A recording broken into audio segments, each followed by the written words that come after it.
Hello my friends and welcome back. Thank you very much for being with me again today. Today's Ukraine's front update, and today is the 11th of July 2023.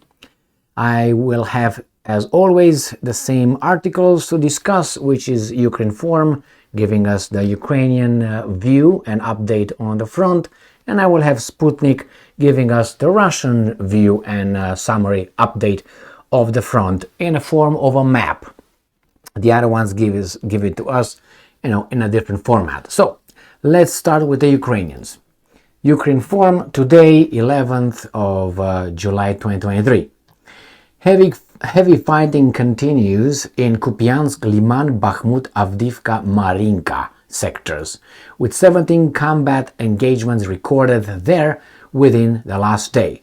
So these things are the same as they kind of always been, and it's right here where you see these red things.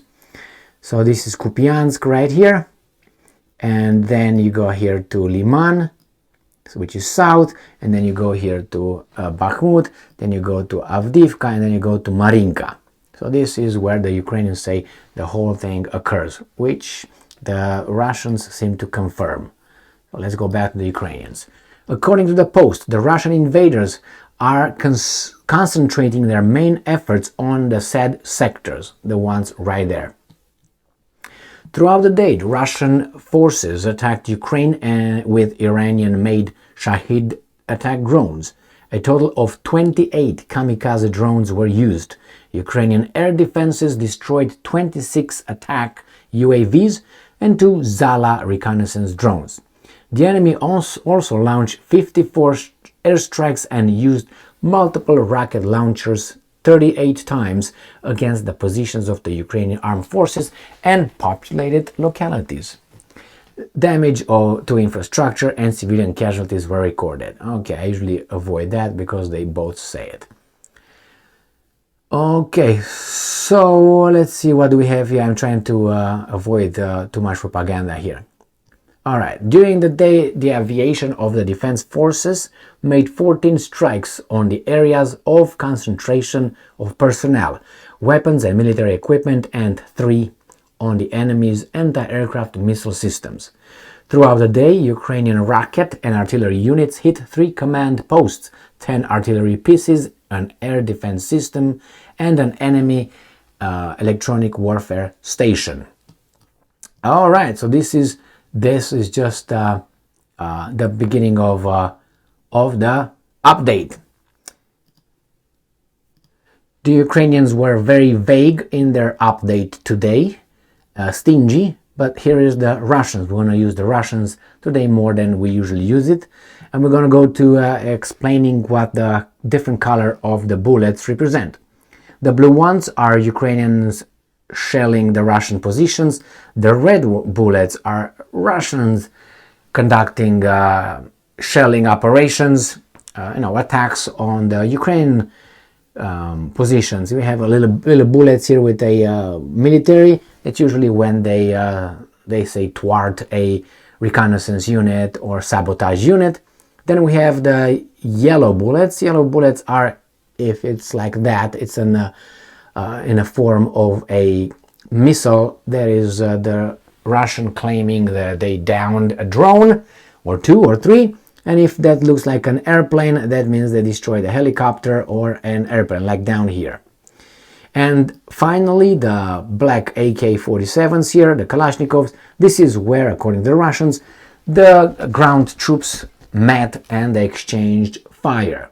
So nothing here at the border with Belarus in the north.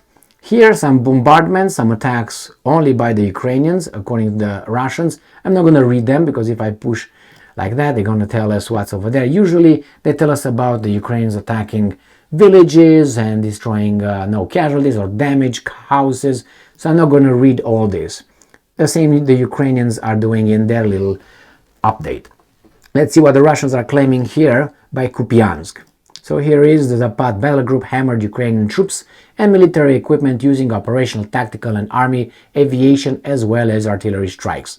So this is where you see these little trucks. You're going to go to this where you see a military guy.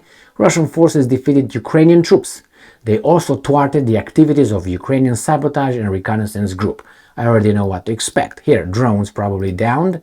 Russian air defenses shot down a Ukrainian drone.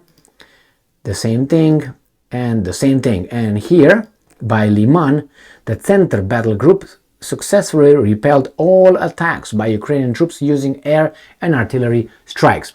So remember, this is Kharkiv area right here. This is Luhansk, and this is Donetsk. So we're going to move now into Donetsk, and we're going to go to, let's see what these guys are saying here. The Yug battle group successfully repelled all attacks by Ukrainian troops using air and artillery strikes. Artemovsk, here is Artemovsk, where the Ukrainians claim that they made some success north and south of Artemovsk, which is Bakhmut. And the Russians confirmed that by flattening this area, which used to look like this before. It's like this. Now it looks flat. So they confirmed that the Ukrainians made some advances on the flanks. And here we have the Yug battle group successfully repelled all attacks by Ukrainian troops using air and artillery strikes. This is Artemovsk, this is Bakhmut. We're going to go down here. Let's see what this, probably they bombarded something. Russian forces struck a command post of Ukraine's 24th Mechanized Brigade. Now we move towards Marinka. Alright, Avdiivka is right here. Let's see what they say. The Yug battle group successfully repelled all attacks by Ukrainian troops using air and artillery strikes. Everything else is just shelling. The same, the Ukrainians shelled here, inside the Russian territory. The Russians shelled in the Ukrainian territory. Let's see what's going on here.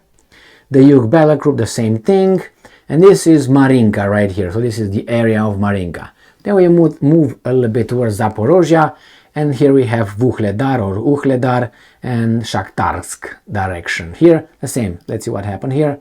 The Vostok battle group successfully repelled an attack by Ukrainian troops using artillery strikes.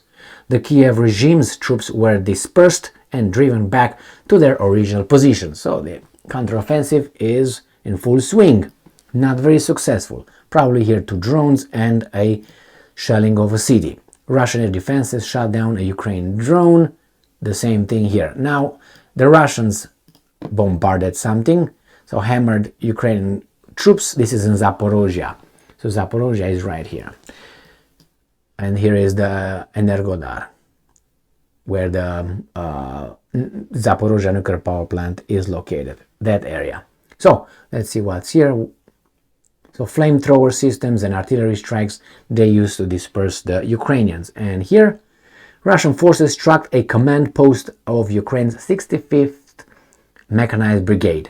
This is where this reservoir of the Dnieper River is no more. Right here is the Energodar, the nuclear power plant.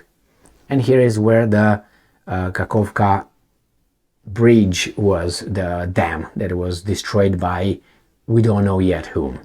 Here again a drone was destroyed, and we are right here in Kherson area, Kherson Oblast, by Crimean Peninsula right here. So Kherson, let's see Kherson. Russian air defenses shot down a Ukrainian Sukhoi 25 aircraft. The same thing, so 2 of them. And the Russian forces struck an ammunition depot of Ukraine's 124th Territorial Defense Brigade, and the Ukrainians shelled the city. The shell hit a 1-story residential building. Okay, we know how that plays. So this is an update from the Ukrainians. From the Russians. The Ukrainians were stingier today. Usually the Ukrainians provide more detailed, and this time they were very general, and they made a little summary, and that was it. So I had to use the Russians. I like the macro view of the war more than the micro, but hey, without the micro you don't see the macro. Nevertheless, this is it. Thank you very much for being with me again today. Stay strong, stay smart, look for the truth, and be just.